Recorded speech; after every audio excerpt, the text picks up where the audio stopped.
Hi everyone, Allan here. Kapit lang, 30 days and beyond na tayo. Tagal na nating naka-lockdown and I know all of us, we want to get out and go back to our normal day-to-day job. But you know what?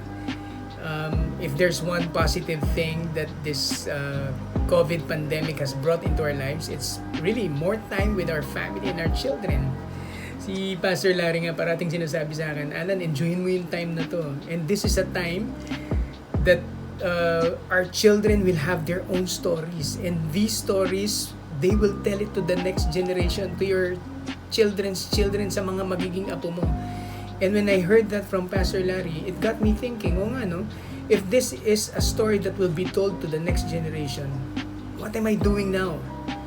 And as men, as dads, it's a very critical time for all of us to teach, to guide, and to direct our children, to journey with them in this time of crisis. Why?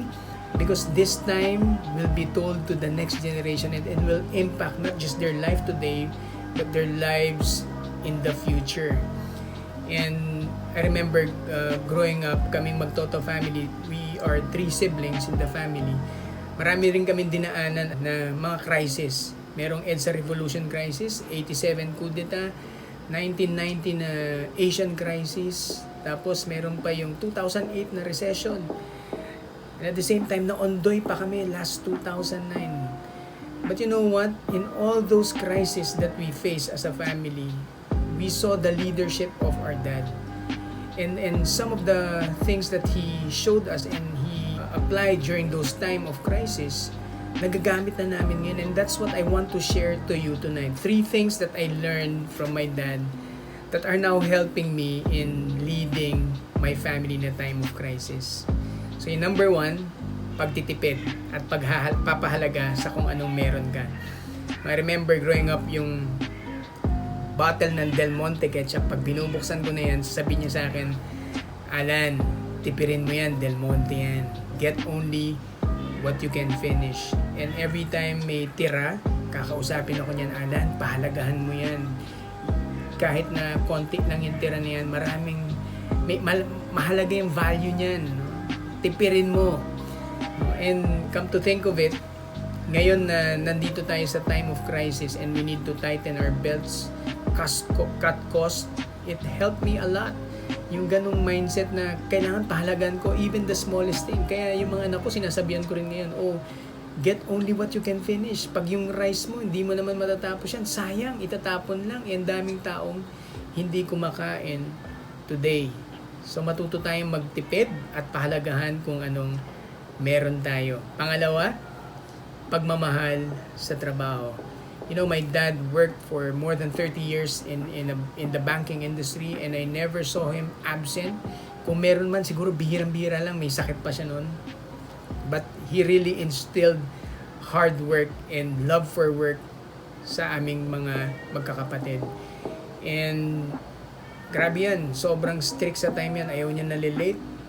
And even during weekends, yung mga katrabaho niya, pag tumawag sa kanya, talagang tinutulungan niya pa rin. He loves doing his job.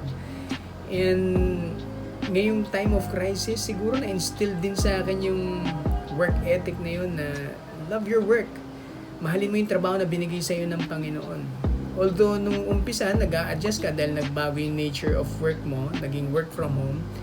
But because of that example that my dad showed us, it helped me a lot, especially during this time, to really value and love my work. Even if my boss is not looking at me 12 or 10 hours a day, I need to work. Why? Because I'm working not for my boss, but I'm working for my God.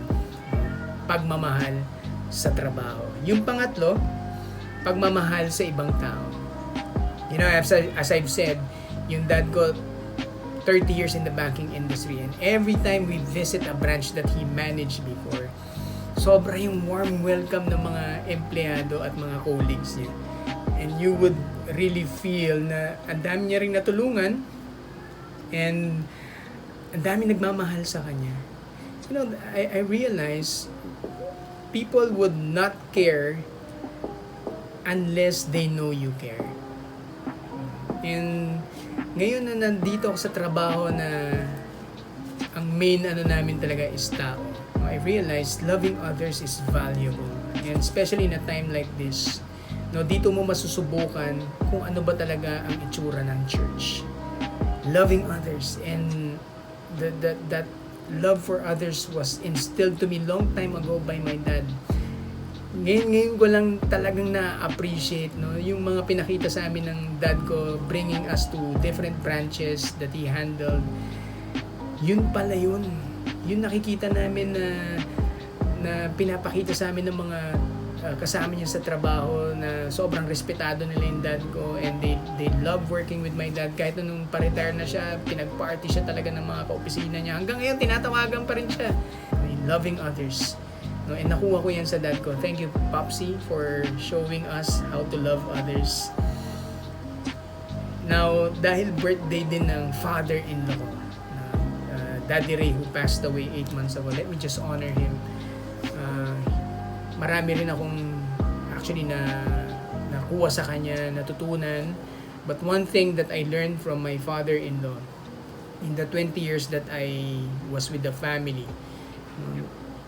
nakita ko how he valued the most important relationship, which is his wife and his 2 daughters.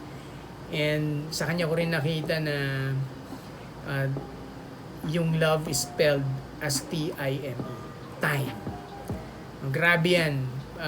He would not miss a very important date, especially sa kanyang wife, pag anniversary, Valentine's, or even sa kanyang mga anak na babae, si Gladys and si Glenn's, my wife. He really valued the most valuable relationship that he had, which is his family. And I thank my father-in-law for showing that to me as well. Dati hindi ako marunong magbigay ng bulaklak, but he showed me how to do it. He showed me how to love my wife, actually. And I just want to honor my father-in-law. And ngayong season of crisis, na magkasama kami ng wife ko and my kids, ngayon ko talaga napapractice yung mga nakita kong ginagawa niya, no, kina Glenda at sa mga apo niya, no, when he was still alive. Now, I know all of us have more than 3 things that we learned from our dad. I want you to share it. I want you to post that in the comments down below. And let's have a healthy discussion. Alright? And again, I hope you were not just encouraged, but you were stirred up. And at the same time, mapaisip kayo, what are the things that you need to do now, today, as dads? Ano yung mga kailangan natin gawin that will make an impact in the lives of our children, and that these stories that they will go through during the season, maipasa nila sa magiging future anak nila, sa magiging future apo nila. So again, God bless you all. Have a great day. Man up.